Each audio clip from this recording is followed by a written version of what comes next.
صرف یہ کہا گیا ہے کہ عورت کو بھی انسان سمجھو، وہ بھی ایسی انسان ہے جیسے کہ باقی کے مرد بھی ہیں۔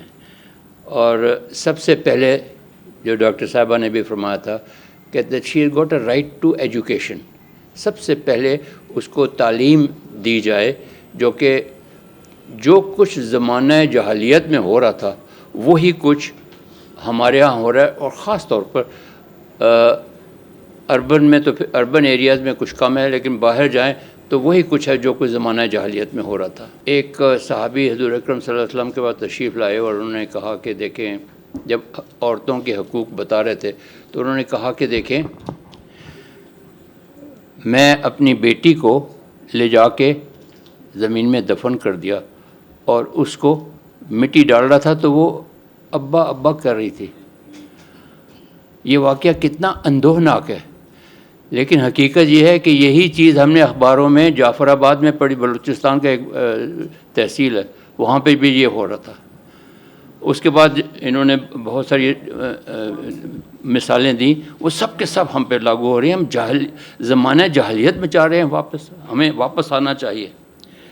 اور ہیلتھ ایجوکیشن کے ساتھ عورتوں کا ہیلتھ ویل بینگ کا بہت بڑا حق ہے، ان کو پورا ہمیں دینا چاہیے جیسا کہ مردوں کو ہوتا ہے۔ حالانکہ میں پھر یہ کہوں گا کہ ہمارے رورل ایریاز میں بتائیں اچھا رہنے دو اس کو، کیا یہی ہو جائے گی، اس کی ضرورت ہی نہیں محسوس کی جاتی، یہ غلط بات ہے۔ اس کے بعد ہم جب آتے ہیں تو پولیٹیکل سائیڈ میں دیکھیں، ہماری 50% یا 52% جیسا کہ ابھی بتایا گیا ہے پاپولیشن ہماری عورتوں کی ہے، ان کی ریپرزنٹیشن ہے، وہ بھی اتنا ہی زمانے میں دیکھتے ہیں، لوگوں کو جانتے ہیں جتنا کہ مرد جانتے ہیں۔ ان کو رائٹ ٹو ووٹ ہونا چاہیے، ان کی رائٹ ٹو ریپرزنٹیشن ہونی چاہیے۔ اگر وہ آگے آتے ہیں تو ان کو آگے آنے سے روکنا چاہیے۔ میں نے ایک بار جرمن لیڈی سے ایک فنکشن میں پوچھا کہ آپ کے ہاں عورتوں کو اسپیشل سیٹس ہوتی ہیں آپ کے اسمبلی میں؟ اس نے کوئی ضرورت نہیں ہوتی، ہمارے ہاں جو عورت سمجھتی ہے کہ وہ کردار ادا کر سکتی ہے تو وہ آ جاتی ہے۔ یہ ڈیولپ ہو گئے ہیں۔ ہمیں کہ ہماری سیٹیں جو ہیں عورتوں کی اسپیشل ہیں، لیکن اس پہ عورتوں کے حقوق ابھی بھی ویسے نہیں دیے جا رہے جیسے کہ ہونا چاہیے۔ دین فریڈم فرام وائلنس، یہ بہت عام ہے کہ ہمارے ہاں عورتوں کو وائلنٹ طریقے سے ان کو ساتھ آتے ہیں۔ یہ صرف ہمارے ملک میں نہیں ہے۔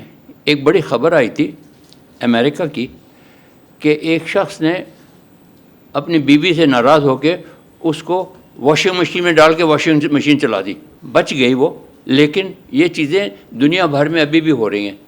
یہ چیزیں صرف یہاں پہ نہیں، لیکن ان سب چیزوں کو ہم کو اوور کم کرنا ہوگا۔ جیسا کہ ابھی انہوں نے یہ بھی بتایا تھا، there should be freedom to marriage. یہ اس کی مثالیں ہمیں دینے کی ضرورت نہیں ہے، اسلامی طریقے سے ہر جگہ بہتر طریقے سے تھا، بے تحاشا لوگ ہیں۔ ہمیں ابھی بھی یہ نہیں ہو رہا، اس کو ہمیں لاگو کرنا ہوگا۔ ابھی میرا ڈرائیور تھا، اس نے کہا کہ جی وہ مجھے ایک FIR لکھوانے دیں۔ میں نے کہا جی کس چیز کی FIR لکھانا چاہتے ہو؟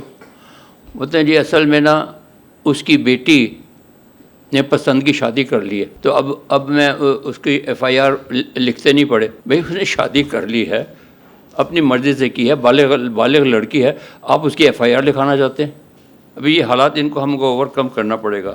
امپلائمنٹ چانسز، لڑکیاں پڑھ جائیں، ڈاکٹر بن جائیں، انجینئر بن جائیں، چلو جی اس نے تو ہانڈی روٹی کرنی ہے، واپس چلا جائیں۔ That's a loss of national wealth.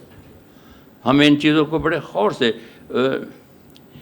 Then right to property and inheritance, جیسے کہ ڈاکٹر صاحبہ نے بھی فرمایا، انہیریٹنس میں ہمیں جیسا کہ ہمیں بتایا گیا ہے اسلامی طریقے سے پوری انہیریٹنس دینے کا میک شور کرنا، اپنے پر بھی اور اپنے ارد گرد پہ بھی۔ ووٹنگ رائٹس کا میں نے بتایا تھا، امپلائمنٹ اپرچونیٹیز کا بتایا تھا، اور یہ چیزیں الٹیمیٹلی گلوبلائزیشن کرنی ہوگی ہمیں۔ یہ صرف ہمارے ملک میں نہیں ہے، چند ایک ممالک ہمارے سے بھی گئے گزرے ہیں۔ یہ اسلام صرف مسلمانوں کے لیے نہیں ہے، یہ تو ایک انٹرنیشنل پیغام ہے جو کہ نہ صرف مسلمانوں پہ لاگو ہو رہا ہے، یہ گلوبلائزیشن کرنی ہوگی اور اس کی ڈیمانسٹریشن کرنی ہوگی۔ اور یہ ڈیمانسٹریشن اسلامک سوسائٹیز میں ہونی چاہیے. باقی سب کچھ کور ہوا ہے، میں نے بھی چھوٹا چھوٹا ٹچ کر دیا. Thank you sir. بہت شکریہ.